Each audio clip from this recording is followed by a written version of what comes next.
Breaking news చూస్తున్నాం. Congress party పైన మాజీ మంత్రి కేటీఆర్ సంచలన ఆరోపణలు చేశారు. కాంగ్రెస్ పార్టీ ఎమ్మెల్యేల చోరీకి పాల్పడుతోందని వ్యాఖ్యానించారు. పార్టీ మారిన ఎమ్మెల్యేను రాహుల్ గాంధీ కూడా కలిశారని, కానీ ఇప్పుడు మళ్లీ కాంగ్రెస్ లో చేరలేదని అబద్ధపు ప్రచారం చేస్తున్నారంటూ మండిపడ్డారు. అది కాంగ్రెస్ కండువా కాదు అంటూ ఎమ్మెల్యే ప్రచారం సరికాదన్నారు. రాహుల్ ఆరోపిస్తున్న ఓట్ చోరీ కంటే ఇది నీచమైన నేరం అంటూ కేటీఆర్ ఆరోపించారు.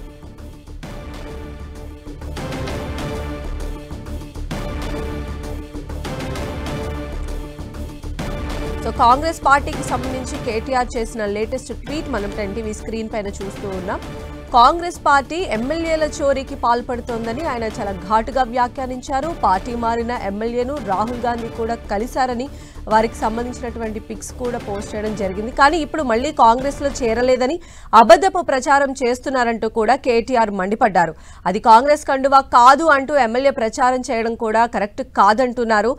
రాహుల్ ఆరోపిస్తున్న ఓట్ చోరీ కంటే కూడా ఇది నీచమైన నేరం అంటూ కేటీఆర్ ఆరోపించారు.